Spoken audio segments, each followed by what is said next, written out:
네, 자, 오늘부터 우리가 새롭게 시작하는 교재는 이렇게 로마서에 있는 구원의 길입니다.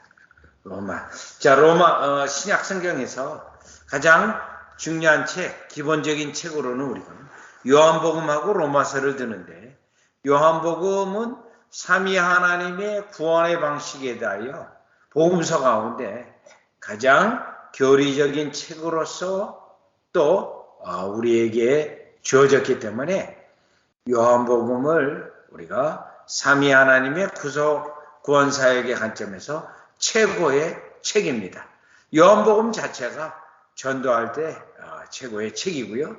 그 다음에 이제 서신서에서는 사도 바울의 로마서가 최고의 전도책입니다. 왜냐하면 그 당시에 율법주의인 유대인들의 구원의 방식이 잘못되었음을 지적하고, 또 한편으로는 구원받았다고 하는 백성들이 계명을 지키지 않는 도덕률 폐기론주의자들이 그 시대에 주된 잘못된 사람들로 교회 속에 있었기 때문에 이 두 개가 잘못됐다는 것을 지적하고 바르게 교정하는 책이 로마서이기 때문에 로마서가 또 서신서에서는 가장 복음 전도하기에 좋은 책이 되게 됩니다. 그래서 우리는 지난번에 요한복음 대신에 요한일서를 공부했는데, 이번에는 우리가 로마서를 가지고 복음의 구조와 또 복음의 은혜, 구원의 은혜가 어떻게 되어졌는지 살펴보려고 합니다. 자, 그러면 일단 로마서는 전체가 1장에서 33장까지가 죄를 다루고 있습니다. 그 다음에 3장에서 8장까지가 은혜를 다루고 있습니다. 그리고 9장에서 16장까지가 이와 같이 감사의 삶을 다루고 있습니다. 혹은 이 은혜를 11장까지 보기도 해서 12장에서 16장을 이렇게 감사의 삶으로 보기도 합니다. 그런데 이제 중요한 것은 로마서 구조가 죄를 깨달아서, 은혜라는 것은 구원의 방법이에요. 구원의 방식을 깨달아서 구원의 은혜를 누리고, 구원 얻은 구원 백성이 어떻게 살아가는가 삶에 대하여 말하고 있습니다. 그래서 죄를 깨달아 구원의 은혜 방식, 그리스도에게로 가는 원리가 죄로부터 깨닫는 것으로부터 시작되죠. 그렇기 때문에 로마서 구조 자체가 이와 같이 전도 가르침의 구조를 가지고 있어요. 그래서 죄를 깨닫게 해서, 이 죄를 깨닫게 해서 그리스도에게 가게 하고, 그리스도에게 간 그들은 이제 그리스도를 위한 삶을 살게 된다는 건데, 이거를 복음서로 본다면 마가복음 2장 17절을 가보세요. 이러한 이게 구원의 방법의 은혜의 순서예요. 마가복음 2장 17절로 보시면, 예수께서 들으시고 저에게 이르시되 건강한 자에게는 의원이 쓸데없고 병든 자에게라야 쓸데있느니라. 6일 자신이 죄의 질병에 걸렸다는 것을 깨달아야 의원인 예수님을 필요로 하겠습니다. 죄를 깨닫고 자기가 죄를 고칠 수 없고 죄를 없이 할 수 없음을 깨달아야 그리스도에게 간다는 거죠. 그리스도에게. 그래서 병든 자에게나 쓸데있느니라. 내가 의인을 부르러 온 것이 아니요 죄인을 부르러 왔노라 하시니, 따라서 죄인임을 깨달아야 구원의 은혜를 위해서 그리스도를 필요한다고 하는 예수님이 말씀하고 있는 복음의 정수죠. 1장, 3장에서 죄를 다루고 3장에서 8장 혹은 11장까지 은혜를 다루고 12장에서는 16장까지 혹은 9장에서 16장까지는 그리스도인의 삶을 다루는데 그리스도인의 구원받은 백성의 그리스도인으로 살아가는 삶은 여러분 이 원리는 디도서 2장을 가보세요. 디도서 2장을 가보시면 그래서 우리가 복음을 전할 때도 이 순서대로 해야 돼요. 디도서 2장 11절부터 보시면 디도서 2장 11절에서 14절까지가 또 이와 같이 로마서에서 말하고 있는 구원 방식의 구조예요. 구원 방식의 구조. 보시죠. 2장 11절. 모든 사람에게 구원을 주시는 하나님의 은혜가 나타나. 자, 그러면 이 은혜를 어떻게 아는가? 12절. 우리를 양육하시되 경건치 않은 것과 이 세상 정욕을 다 버리고 요거예요. 경건치 않은 것, 이 세상 정욕, 죄를 먼저 깨닫게 하세요. 죄를 먼저. 그래서요. 그것들을 버리게 하고 떠나가게 해요. 떠나가게. 다 버리고. 그래서요. 결국 예수 그리스도를 믿죠. 그러면 예수 그리스도를 믿으면 12절 근신함과 의로움과 경건함으로 이 세상을 살고 요거는 예수 믿는 방식이에요. 경건하게 살아야 한다. 요게 경건하게 죄를 깨닫고 죄를 버리고 그리스도에게 가고 그리고 그리스도를 믿는 그는 어떻게 살아야 되냐면 감사의 삶, 경건한 삶을 살아야 돼요. 그 다음 13절 복스러운 소망과 우리의 크신 하나님 구주 예수 그리스도의 영광이 나타나심을 기다리게 하셨으니 자 14절에 다시 총체적으로 요약을 합니다. 그가 우리를 대신하여 자신을 주심은 자 예수님이 십자가에 돌아가심으로 자신을 내어주신 것은 모든 불법에서 우리를 구속하시고 모든 불법 죄에서 우리를 건져내시고 구하여 내시고 또 속자 구속할 때 이 속자는 구하여서 자신에게 속하게 하시고 그래서 구하여 속한다라는 단어를 한문으로 구속이라고 부르는 거예요. 구속. 그래서 제가 제 책에 보면 구속주라는 용어를 많이 씁니다. 그런데 신학자들이 20세기에 21세기 우리 한국 신학자들이 이 구속주라는 단어를 쓰는 사람이 없어요. 그래서 제가 이 구속주라는 단어를 써야겠다 하고 이 단어를 제가 책을 쓸 때 사용하고 있어요. 요거예요. 구하여 속하다. 자신에게 구원하여 자신의 소유가 되게 하신다. 이거예요. 그래서요. 우리를 깨끗하게 하사 선한 일에 열심하는 친백성이 되게 하래. 요거예요. 선한 일에 열심하는. 네. 그래서 구원받은 백성이 이같이 선행을 선행이라는 건 계명을 따라 행하는 것을 선행이라고 그래요. 그냥 착한 행위가 말하는 게 아니고요. 그러면 지금 이 로마서에서 말하고 있는 이 내용이 복음의 정수인데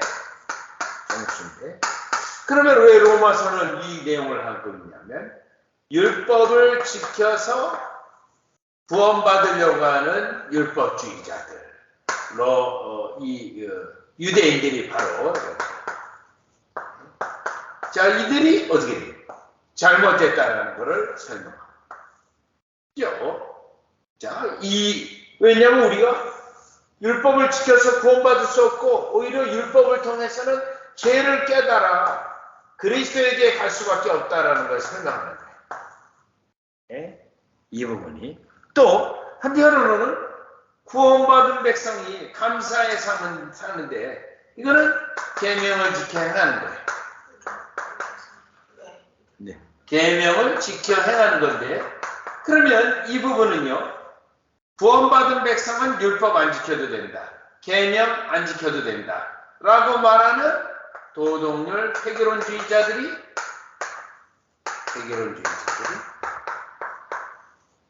잘못됐다는 걸 또 말하는 거예요. 율법을 지켜서 자기 자신을 구원하려고 하는 유대인들 잘못됐죠. 또 구원받았다고 하면서 계명 지키지 않는 도덕률 폐결론주의 또 잘못됐죠. 그렇기 때문에 이러한 잘못된 가르침을 이와 같이 물리치기 위해서 결국 복음의 정수, 진짜 복음을 설명하려다 보니 어떻게 돼요? 이 구조를 가지는 거예요. 이 구조를. 자, 그런데 제가 여러분에게 계속 강조하고 있는 건 뭐죠? 2000년 교회 역사 속에서 이 두 개의 오류가 가장 메이저급 오류예요. 메이저. 가장 시대마다 이 두 개의 오류가 항상 있고 이 두 개의 잘못된 가르침이 있는 거예요. 자, 그러면 우리가 오류를 물리치는 거 그것도 중요하지만 이 잘못된 가르침이 왜 잘못됐고 잘못된 가르침이 잘못됐다는 것을 증거하기 위해서는 불가업을 바른 가르침, 이 바른 가르침을 여러분들이 잘 깨닫고 가지고 있어야 잘못된 가르침을 볼 때 이거는 잘못됐습니다. 성경에서 구원받는 복음 진리는 이겁니다 라고 말할 수 있는데 그 책 가운데 지금 신약 성경에 두 개의 중요한 책을 들 수 있다면 요한복음하고 로마서인데 우리가 그래서 로마서를 가지고 로마서만 가지고도 이 복음의 드라마, 복음의 정수가 다 들어있기 때문에 신약 성경 27권을 다 보지 않아도 로마서만 5번, 6번, 10번 계속 읽게 해서 구원받는 원리가 이런 원리구나 라고 깨닫게 하면서 전도하기 위해서 이제 로마서만 가지고 공부하는 거예요. 물론 로마서는 이것 외에도 로마서 8장으로 가보시면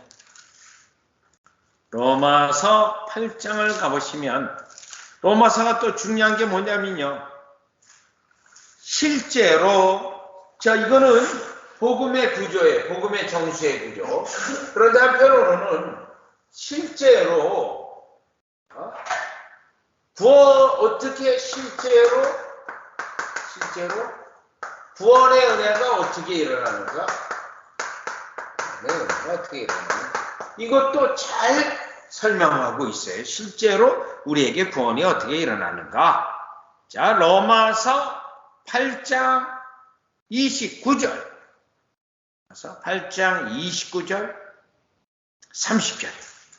그래서 이거를 여러분 로마서 8장 29절, 30절을 우리는 뭐라고 부르냐면 골든 체인이라고 불러요. 황금 사슬이라고 불러요. 요 구절은 여러분 사슬이 이렇게 연결되어 있잖아요. 다 연결되어 있잖아요. 요즘 최근에 들어서 이 여성들의 목걸이가 사슬 목걸이가 유행이래요. 우리는 세상이 어떻게 돌아가든지 관심이 없는데 누가 알려주더라고. 요즘은 여성들이 다 이 사슬 목걸이를 한다고 하면서 굵은 거죠 이렇게. 그래서 명품들이 다 그거 나온다 그러는데 우리는 그 사슬이 중요한 게 아니라 성경에 나와 있는 구원의 황금 사슬. 그러면 황금 사슬, 자 여러분이 다 목걸이에 걸 황금 사슬로 가보겠습니다. 로마서 8장 29절, 30절. 로마서 8장 29절, 30절. 이것도 로마서가 전체 구조로도 가지고 있지만 실제 구원이 일어나는 방법에서도 이 구원에 어떻게 일어나는가를 설명하고 있어요. 29절. 하나님이 미리 아신 자들로 요거예요. 하나님이 미리 아신 자들. 요건 누구죠? 하나님이 미리 아신. 하나님의 선택한 하나님이 성부 하나님의 선택한 백성. 성부 하나님의 선택한 백성. 자, 그러면 30절로 잠깐 먼저 나가봐요. 또 미리 정하신 그들을 또한 부르심. 이 부르심은 성령의, 우리가 부르심할 때 성경에 부르심이 나오면 성령의 유효한 부르심이에요. 성령의 유효한 부르심. 성령의 유효한 부르심. 성령이 실제로 구원을 일으키는 것. 성령이 실제로 구원을 일으키는 것. 특별히 예수 그리스도의 구원의 은덕을 성령님이 적용하는 일. 자, 그러면 성령이 실제로 구원이 일어나도록 역사하는 것을 성령의 부르심, 유언 부르심이에요. 그러면 부르심 다음에 뭐가 나오는지 보세요. 의롭다 하시고, 그래서 의롭다 함. 즉 성령의 유언 부르심으로 믿음이 나와서 그 믿음으로 그리스도를 믿음으로 의롭다 함을 받은. 다음 사슬이에요. 의롭다 함을 받은. 네. 그러면 의롭다 하신 그들을 또한 영화롭게 하셨느니라. 이렇게 됐는데 영화는 바로 영화. 죽음을 통해서 더 이상 죄를 짓지 않는 것.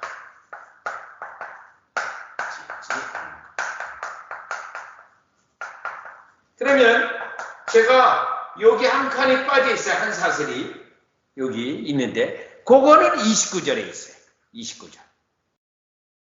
29절 목적이 하나님이 미리 하신 자들로 부르신 목적. 자, 하나님이 미리 하신 자들로 또한 그 아들의 형상을 본받게 하기 위해 목적. 아들의 형상을 본받기 위해서. 그러다가 성화. 예수님의 형상 거룩해지는 것. 성화. 자, 그래서 이거를 우리가 황금 사슬이라고 불러요. 황금 사슬. 여기서 또 삼위 하나님의 사역이 하나씩 나오는 거예요. 성부 하나님의 선택. 자, 그런데 성부 하나님이 선택한 거는 성부 하나님의 권한이기 때문에 우리가 몰라요. 언제 알아요? 요때 알아요. 요때로부터. 성령이 실제로 구원을 일으키기 위해서 부를 때 알아요. 부르실 때. 그래가지고 성령이 믿음을 일으켜가지고 그리스도를 믿음으로 의롭다함을 받죠. 그러면 왜 성부 하나님이 선택한 백성에게 성령님의 이 부르심으로 왜 그렇게 했는가? 목적이 뭔가? 성화, 거룩한 백성, 아들의 형상을 본받게 하기 위해서.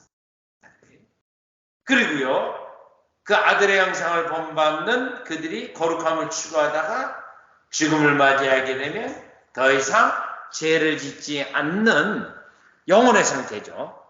영화가 시작. 영화의 시작은 영화의 시작은 죽음을 통해 시작되지만 언제 끝나냐면 예수 그리스도의 재림으로 끝나요. 다시 거룩한 신령한 육신을 입고 영과 신령한 육신을 입어서 영원토록 주님 앞에 찬양하는 우리가 되기 때문에 이제 그때는 영화가 끝났다. 왜요? 완전해졌기 때문에. 그래서 이와 같이 구원의 황금 사슬. 여러분 서정이라는 단어도 쓸 수 있어요.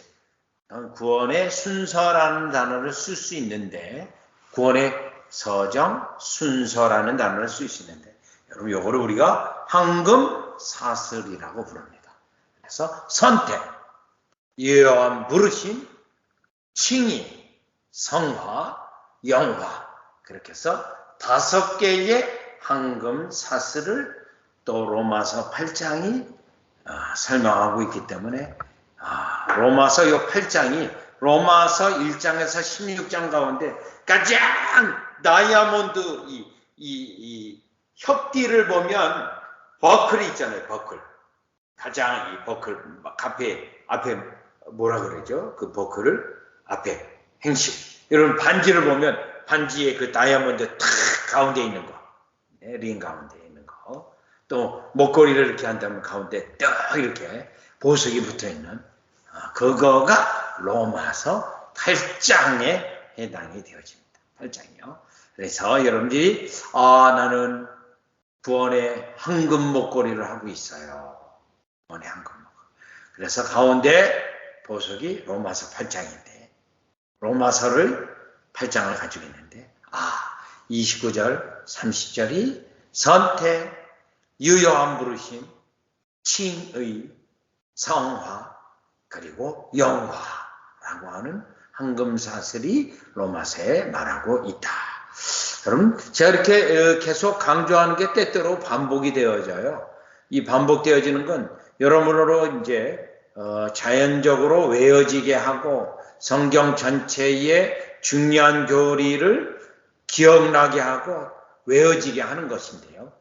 가장 좋은 방법은 공과책을 하나 뛸 때마다 시험을 보는 게 이제 가장 좋은 방법인데 또 시험한다 그러면은 갑자기 머리가 아파지고 또 시험에 들 것 같아서 네 그래서 이렇게 계속 반복하고 있습니다. 네, 뭐 시험 보자고 막 박수치고 있는 사람이 있는데 일단 그분부터 시험을 보고 네, 점수가 안 나오면 출석을 못하게 하든지 이게 해야겠죠. 아무튼요, 여러분 이 로마서가 그래서 이렇게 중요한 책이고 골든 체인 황금사슬은 쭉 이제 여러분 외워졌죠. 그래서 여러분요 꼭 외워지는데 여기에 황금사슬이 하나 있고요. 아예 찾아본 김에 하나 더 황금사슬이 또 하나 더 있어요. 유다서 1장 1절 황금사슬 유다서 1장 1절 자 그래서 우리가 유다서 1장 1절하고 로마서 8장 29절 30절을 이제 같이 묻기도 해요. 읽기도 해요. 자, 유다서 1장 1절입니다. 이거는 참고만 하세요. 황금사슬을 외울 때 로마서 8장 29절 30절을 가지고 외우면 됩니다. 1장 1절 보겠습니다. 예수 그리스도의 종이요 야고보의 형제인 유다는 부르심을 입은 자, 요 부르심. 아까 부르심이 뭐라 그랬죠? 성령의 유효한 부르심. 자, 그러면 그 다음에 사슬은 뭐냐면 아까 성령의 유효한 부르심을 입으면 믿음이 발생돼서 그 믿음을 가지고 그리스도를 믿음으로 칭의가 나오잖아요. 여기서는 칭의로 말하지 않고 여기서는 뭐라고 말하냐면 하나님 아버지 안에서 사랑을 얻고라고 되어 있어요. 하나님 아버지 안에서 사랑. 양자됨. 칭의와 함께 있는 은혜예요. 칭의, 양자됨, 항상 같이 가는 은혜예요. 그런데 유다서 1장 1절은 양자됨. 왜요? 하나님 아버지의 아들이 되어요. 아버지의 식구가 되어요. 양자됨. 그 다음 예수 그리스도를 위하여 지키심을 입은 자들. 자, 성화는 여기는 없어요. 그런데 성화의 은혜와 함께 있는 게 또 견인이에요. 견인. 그래서 지키심을 입는다. 그러면 여러분 여기서 아예 황금 사슬을 요 두 개를 어떻게 돼? 섞어야죠. 두 개를 섞으면 어떻게 되는지 잘 보겠습니다. 자, 성부 하나님의 상태, 성령의 이 성부, 성령의 이어한 그릇이에요. 이제부터 섞습니다. 섞어요. 그러면 아까 로마서에서는 칭이었어요. 믿음이 나와서 여기에 믿음이 나와서 칭. 의롭다함을 받아요. 그런데 여기 또 요 함께 있는 은혜 같이 요 성령의 요한 부르심으로 믿음이 나와서 예수 그리스도에게 연합이 되어짐으로 네, 칭의가 있고 그 다음에 양자대. 자, 그 다음에 로마서에서는 이건 아까 로마예요. 롬. 이거는 유. 그 다음에요. 뭐가 있었어요? 성화가 있었죠. 롬. 그 다음에 견인. 이거는 유다서에 있었죠. 다시요. 로마. 이거는 로마서였어요. 그래서 이 두 개를 황금사슬을 섞으면 이렇게 나옵니다. 이렇게. 그래서 이거를 우리가 구원의 서정이라 그러는데 여러분 여기서 꼭 기억해야 되는 건 시간적 순서로 보면 안 돼요. 여기 말씀드린 거는 요 은혜가 여러분 요 특별히 요 네 개의 은혜가 동시적이 시간적 순서로 보면 동시. 믿음으로 인하여 예수 그리스도에게 연합이 되면 이 은혜가 다 있는 거예요. 그런데 다만 이거는 어떻게 돼요? 이거는 과정이에요. 그리고 이 두 개는 신분 상태. 요거는 또 과정이 되기도 해요. 이렇게 이해하면 로마서의 황금사슬과 유다서의 황금사슬을 두 개의 책을 연결해서 진정한 성경에서의 신약 성경에서의 황금사슬을 여러분들이 갖게 되는 겁니다. 보게 되는 거예요. 자, 이해가 되죠, 여러분? 오늘 첫 번째 로마서에 있는 구원의 길에서는 지금 로마서 9조를 공부하면서 또 로마서 8장에 있는 황금사슬을 공부하면서 유다서의 1장 1절에 황금사슬까지 연결을 해서 우리가 신약성경의 구원의 황금사슬을 여러분들이 다 가지게 되었습니다. 그래서 로마서가 이렇게 중요한 책이구나 라는 것을 이제 지금까지 이제 서론이에요. 잘 파악하시고 여러분 구원에 대하여 로마서만 10번, 20번 이렇게 읽고 또 구원의 은혜에 대하여 감사하고 구원의 방식에 대하여 하나님께 영광을 돌리고 찬양하는 여러분이 될 뿐만 아니라 궁극적으로는 이 로마서에 있는 가장 중요한 이렇게 로마서에 있는 구원의 길을 로마서 전체를 알고 있어야 또 로마서에 있는 구원의 길 하나하나를 짚어가면서 전도를 할 수가 있다. 이거를 여러분에게 당부의 말씀을 드립니다. 자, 그러면 지금까지 로마서에 있는 구원의 길 서론 부분이었습니다. 그러면 이제 본격적으로 이제 한 장 한 장씩 이제 공부하도록 들어가는데 제1장입니다. 1장. 네, 여러분 제1장 모두 12장으로 구성이 되어 있어요. 로마서에 있는 구원의 길. 자, 여러분 이 전도 책자는 제가 한 1992년도서부터 로마서를 계속 읽으면서 마음에 두었던 거예요. 그래서 이 전도지 한번 꼭 만들어 봐야겠다.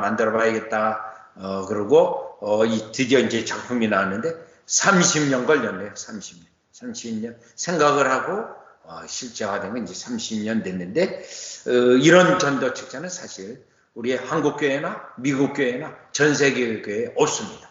이제 그동안 쭉 말씀을 묵상하면서 이제 만드는 거예요. 자, 그러면 제 1장 로마서 1장 19절에서 20절로 들어가겠습니다. 로마서 1장 19절 20절. 특별히 로마서 1장은 이방인들의 죄를 드러내는 장입니다. 로마서 1장은 이방인들의 죄. 로마서 2장은 유대인의 죄. 그래서 로마서 3장은 이방인이나 유대인이나 다 죄인이다. 그게 로마서 1장 1절에서 3장 20절까지의 내용이에요. 로마서 1장 1절에서 3장 20절까지 죄를 드러내는데 1장은 이방인의 죄, 2장은 하나님의 백성이라고 하는 유대인의 죄, 3장은 이방인이나 유대인이나 똑같은 죄입니다. 자, 그러면 일단 이방인의 죄를 어떻게 로마서는 드러내고 있는지. 왜요? 로마서 자체가 이방 교회의 배경으로 쓴 사도 바울의 서신이기 때문에 그렇습니다.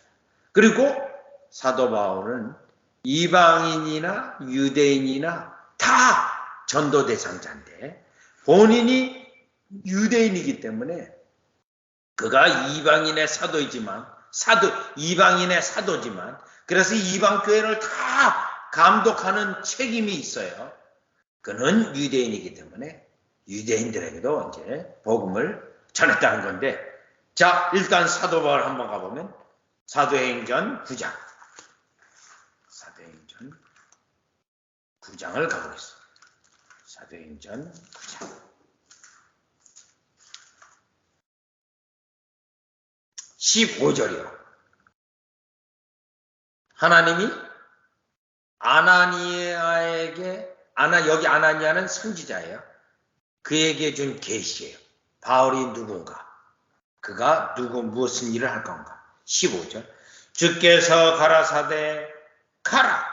이 사람은 내 이름을 이방인과 임금들과 이스라엘 자손들 앞에 전하기 위하여 택한 나의 그릇이라. 여기 돼 있어요. 이방인과 임금들과 이스라엘 자손들. 그렇기 때문에 사도 바울은 항상 이방인들이 전도 대상자일 뿐만 아니라 유대인들 또한 전도 대상자로서 복음을 전하는 자고, 또 사도 바울은 위정자 앞에서 담대하게 그리스도의 복음을 전하는 자로 부름을 받은 거예요. 그래서 로마서 1장에 와보시면 로마서 1장 5절에 보세요. 로마서 1장 5절. 1장 5절. 그러 말미암아 우리가 은혜와 사도의 직분을 받아 그 이름을 위하여 모든 이방인 중에서 믿어 순종케 하나니. 이방인 중에서. 왜냐하면 1장 1절이요. 예수 그리스도의 종 바울은 사도로 부름을 받아. 그런데 사도의 직분을 받아 그 이름을 위하여 모든 이방인 중에서. 그렇기 때문에 로마 교회는 사도 바울이 개척한 교회가 아니에요. 그리고 마가와 가까운 베드로. 이러한 영향력이 더 많은 교회입니다. 그럼에도 불구하고 바울이 로마서를 쓴 이유는 이방인의 사도이기 때문에, 이방교회의 사도이기 때문에 그가 로마 교회를 감독하고 말씀을 전하고 그리고 그들에게 명령을 하고 있는 겁니다. 그렇기 때문에 로마서는 일단 1차적으로 이방인들을 여러분 대상으로 하고 있고, 또 한편으로는 그가 유대인들을 포함해서 유대인들에 대하여 잘못된 그들의 신앙, 잘못된 구원 방법, 그것을 책망하고 있는 것입니다. 자, 그러면 그래서 여러분 로마서 1장이 이방인의 죄, 로마서 2장이 유대인의 죄, 그리고 다시 로마서 9장에 가면 로마서 9장에 가면 유대인들에 대해서 언급하고 10장도 유대인, 11장도 유대인입니다. 10장에서는 유대인들의 율법주의, 11장에는 유대인들 가운데 정말 예수 믿는 자가 적다. 그런 내용을 언급하고 있죠. 자, 그러면 이제 1번, 1장. 로마서 1장 19절, 20절. 자, 이 말씀은 이방인들을 향한 말씀입니다. 이방인들. 다 같이 교재에 있는 성경 구절을 보겠어요. 로마서 1장 19절, 20절. 하나님을 알만한 것이 그들 속에 보임이라. 요거 누가요? 이방인들이 하나님을 알만한 것이 그들 속에 있어요. 요거를 신지식이라고 부릅니다. 하나님을 아는 지식. 이방인들도 가지고 있는 거예요. 모든 사람이 가지고 있습니다. 하나님을 아는 지식, 신지식. 자, 하나님께서 이를 그들에게 보이셨느니라. 자, 그러면 어떻게 하나님을 알 수 있는 지식이 그들에게 있는가? 이방인들조차도 성경이 없는데도 장세로부터 그의 보이지 아니하는 것들, 곧 그의 영원하신 능력과 신성이, 요게 그의 영원하신 능력과 신성이 그가 만드신 만물에 분명히 보여 알려졌으니, 그가 만드신 만물을 보게 되면 하나님의 영원하신 능력과 하나님의 신성을 알 수 있다라는 거예요. 신성. 이방인들도 신성을. 자, 그럼 이건 뭘 말하냐면 창조를 통해서, 그리고 이 세상의 모든 피조물을 통해서 하나님의 신성, 능력을 알 수 있다는 겁니다. 하나님의 신적 능력과 신성을 알 수 있다. 알 수 있다. 분명히 보여 알려졌나니. 그러므로 그들이 핑계하지 못할지니라. 요거예요. 이방인들이 하나님을 몰랐다고 핑계할 수 없다. 핑계할 수. 자, 그러면 여러분 이 부분은 사실 중요한 원리가 있는데요. 무슨 이 말이 뭐냐면 일단 창세기 1장 1절로 가보세요. 창세기 1장 1절로 가보시면 1장 1절. 창세기 1장 1절. 태초에 하나님이 천지를 창조하시니라. 천지를, 땅이 온돈하고 공허하며 감이 깊음 위에 있고 하나님의 신을 수면에 운행하시니라. 하나님이 가라사대 빛이 있으라 하심에 빛이 있었고. 자, 빛을 제일 먼저 창조하셨어요. 그러면 여러분 창세기 1장을 제일 먼저 이 성경책을 받은 사람은 누구예요? 이 성경, 창세기의 성경책. 모세가 기록을 했고 모세 시대에 창세기 1장을 사람들이 받은 겁니다. 모세가 기록했으니까요. 물론 이 창세기의 이 내용들은 사람들에게 구전으로 내려온 것을 이 모세가 성령의 감동으로 다 기록한 거예요. 자, 그러면 최소한 창세기, 출애굽기, 레위기, 민수기, 신명기가 기록된 모세 시대의 글로 성경으로 기록된 이 성경을 받아보는 그들은 무엇을 첫 번째 창세기 1장 1절을 받으면서 창세기 1장을 받으면서 뭘 깨달을 수 있는 거죠? 태양을 섬기는 사람들, 달을 섬기는 사람들, 또요 큰 나무를 섬기는 사람들, 바다를 섬기는 사람들. 아, 이게 잘못되었구나. 그래서 창세기 1장은 우주 만물을 창조하신 하나님이 계시는구나. 그 하나님을 예배해야 되는구나.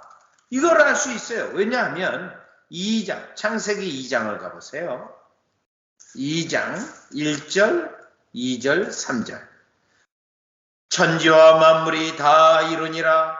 하나님이 지으시던 일이 일곱째 날이 이를 때에 마치니 그 지으시던 일이 다음으로 일곱째 날에 안식하시더라.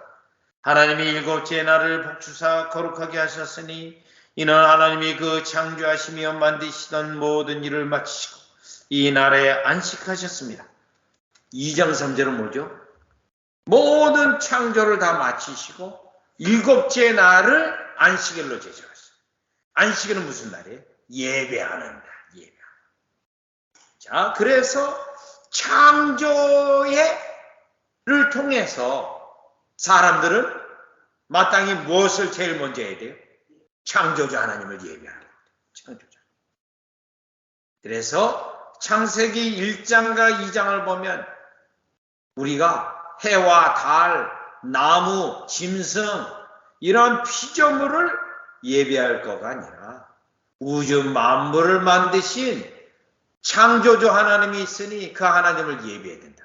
그러면 이 지식을 모든 이방인이 가지고 있다는 거예요. 이방인. 그런데 이방 사람들은요, 뭐를 섬겨요? 우상을 만들어서 해를 섬기고 달을 섬기고 정한 수를 떠다가 빌고 뭐 귀신을 섬기고 있잖아요. 여러분 창세기 다시 1장에 보세요. 1장 3절을 보세요. 하나님이 가라사대 빛이 있으라 하심에 빛이 있었고.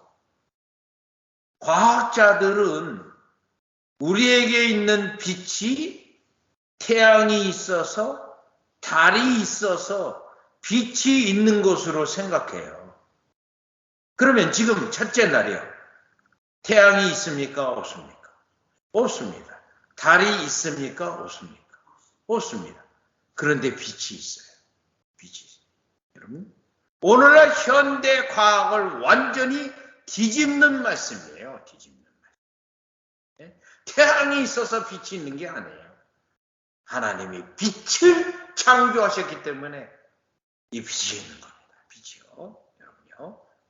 자, 아주 중요한 원리예요. 이 원리가. 그러니 이 진화론자가 원숭이가 사람이 됐다 말도 안 되는 얘기고 또요.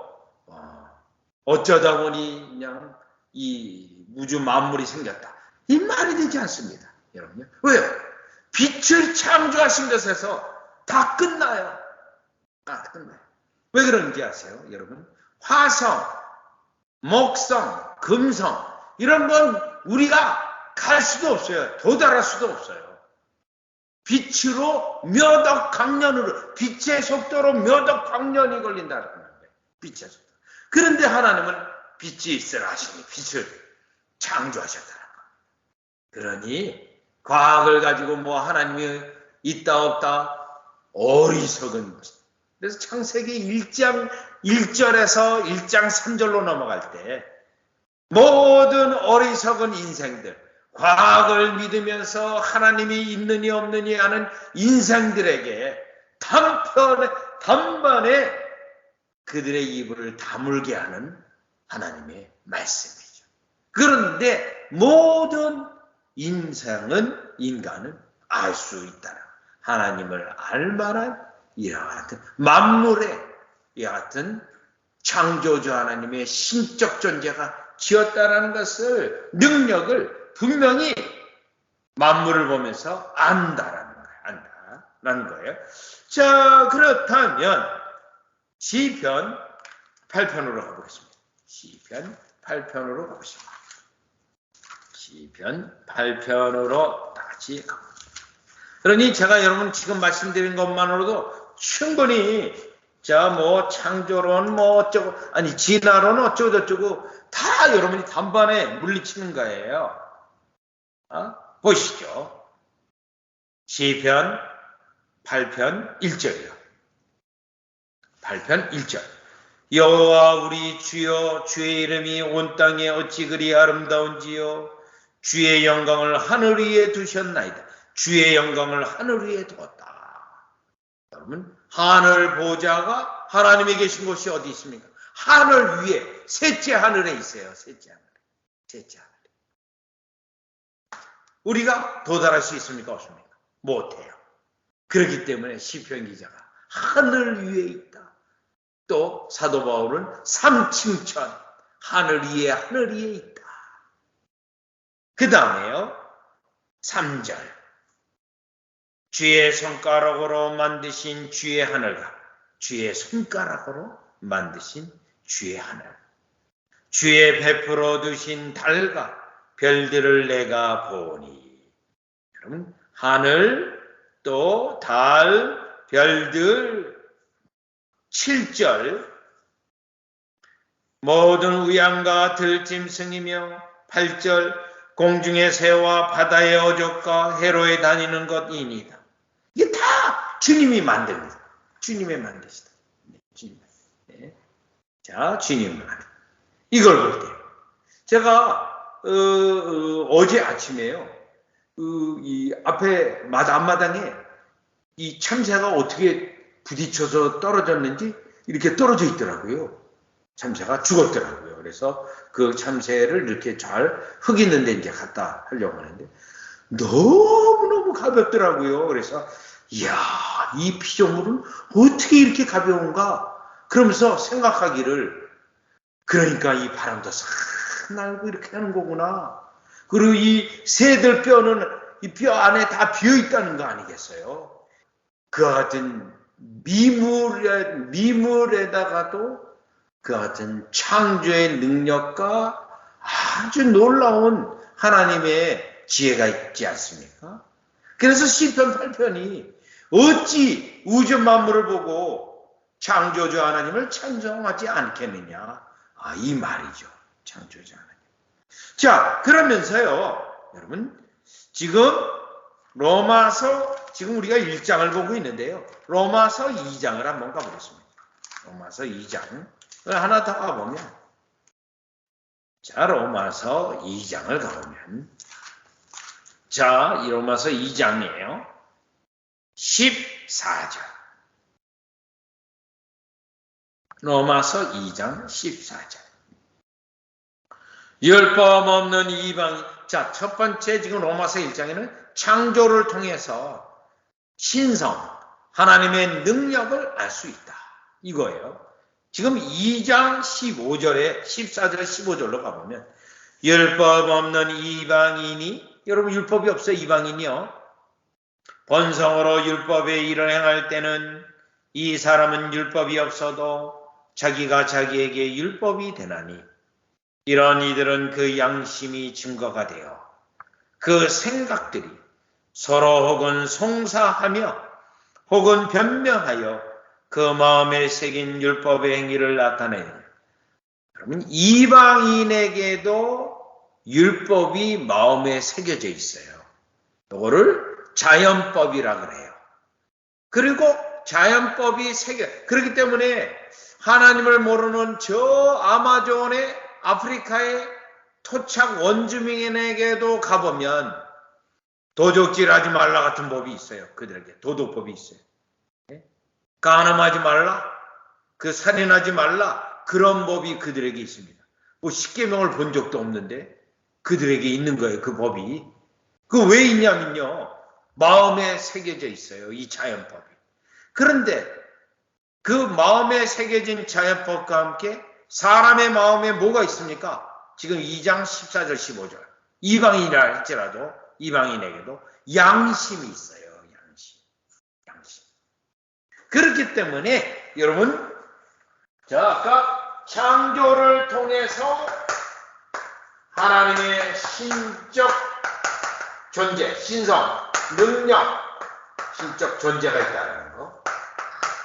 그리고 이와 같이 양심과 심령에 새겨진 자연법을 통해서, 자, 이 신적 존재가 어떤 존재라고요? 도덕적인 존재라는 거예요. 도덕적 존재. 네? 그 하나님의 존재. 하나님의 존재가 있다는 거예요. 하나님의 존재. 도덕적인 존재로 있다는 거예요. 그리고 창조를 통해서는 능력. 그래서 이 창조를 가지고 하나님 아는 것은 우리가 뭐라고 그러냐면 목적론적 논쟁이라고. 논쟁. 모든 만물이 목적이 있는 거야.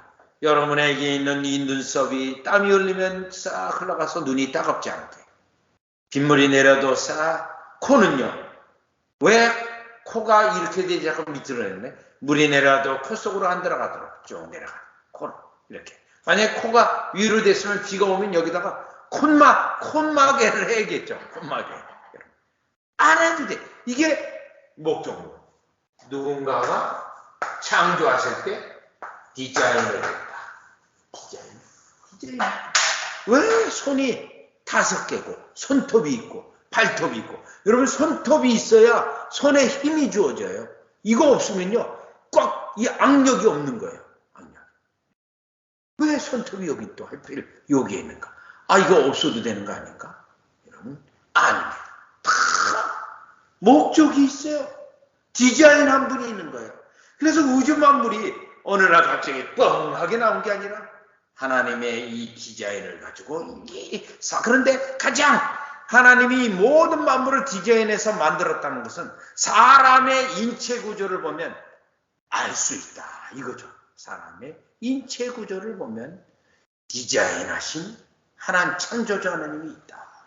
또한 이걸 목적론적 논증이라고 요거를 자연법 양심을 가지고 도덕적 신적 존재가 있다. 이거를 가지고 도덕론적 논증이라고 그래요. 도덕론적 논증. 그래서 결론은 뭡니까? 하나님이 계시다. 그런데 지금 로마서 1장 19절에서 20절은 뭐예요? 이방인들도 하나님이 계신 거 다 안다. 그래서 로마서를 통해서는 1장에서는 창조를 통해서 이방인들도 하나님이 계신 걸 안다. 2장에서는 자연법과 양심을 통해서 도덕적인 하나님이 존재하신다는 것을 알 수 있다. 그렇다면 로마서 1장에서 말하고 있는 게 뭐예요? 핑계할 수 없다. 뭘 핑계해? 하나님을 예배하지 않은 것을 하나님 몰랐다고 핑계할 수 없다. 하나님께 나와 주의를 지키지 않은 것 핑계할 수 없다. 왜 하나님을 알고도 하나님을 예배하지 않는가? 자, 그러니 얼마나 이 세상 사람들이 하나님을 예배하지 않고 놀러 다니고 자기 이기적으로 삶을 살아가고 그런 사람이 얼마나 많아요. 그런 사람들에게 지금 로마서 1장 여기 19절 20절을 가지고 딱 들이대는 거예요. 로마서 2장 14절 15절까지 딱 들이대는 거예요. 자, 그래서 지금 1번 다시 한번 봐요. 거기에 보면 모든 사람은 하나님을 알 수 있는 이해력이 있습니다. 그런데 많은 사람은 하나님을 찾거나 구하지 않고 예배하지도 않습니다. 그들은 마지막 날에 하나님을 몰랐다고 핑계할 수 없습니다. 하나님을 찾지도 않고 예배하지 않은 이 죄 때문에 여러분 어떻게 돼요? 지옥 간다. 이 죄 때문에 지옥 간다. 하나님 몰랐는데 무슨 소리? 창조를 통해서. 자, 그래서 요 하나님을 찾지 않고 예배하지 않은 거 3장 11절 보세요. 3장 11절 12절에 보면 죄를 언급하는 구절이에요. 로마서 3장 11절 12절 깨닫는 자도 없고 하나님을 찾는 자도 없고 다 치우쳐 한 가지로 무익하게 되고 선을 행하는 자는 없나니 하나도 없도다. 이거예요. 그래서 어떻게 된다고요? 지옥 간다. 이거예요. 지옥 간다. 하나님 몰랐는데 핑계할 수 없다. 따라서 결론입니다. 로마서 1장 19절 20절은 하나님을 창조를 통해서 또요 로마서 2장에 우리 심령에 새겨진 율법 양심을 통해서 하나님이 계시다는 것을 알았지만 하나님을 예배하지 않은 그것 자체로 하나님을 찾지 않은 것 자체로 지옥 간다라는 게 1번입니다. 지옥 간다. 몰랐는데요. 핑계할 수 없다. 따라서 창조와 자연법 양심을 가지고 구원의 방법은 몰라요. 이걸 가지고 구원의 방법은 몰라요. 구원의 방법은 3장부터 나오기 때문에. 그러나 핑계할 수는 없다. 핑계할 수 없다. 그래서 1장에 있는 내용은 하나님을 예비하지 않은 불신 영혼이 하나님을 몰랐다고 핑계할 수 없으니 어떻게 하는 거죠? 그 하나님을 지금 찾고 구하도록 성경을 공부해야 되고 진리를 구원 방법을 알아야 된다. 그렇게 제1장의 내용이 바로 이 내용으로 되어져 있습니다. 따라서 우리가 전도할 때 어떻게 전도해야 된다고요? 예? 하나님을 몰랐다 예배하지 않은 것으로 하나님을 예배하지 않은 것으로 지옥 간다. 그럼 하나님 몰랐는데요? 성경 몰랐는데요? 그럼에도 불구하고 핑계댈 수 없다. 지옥 간다. 이게 1번입니다.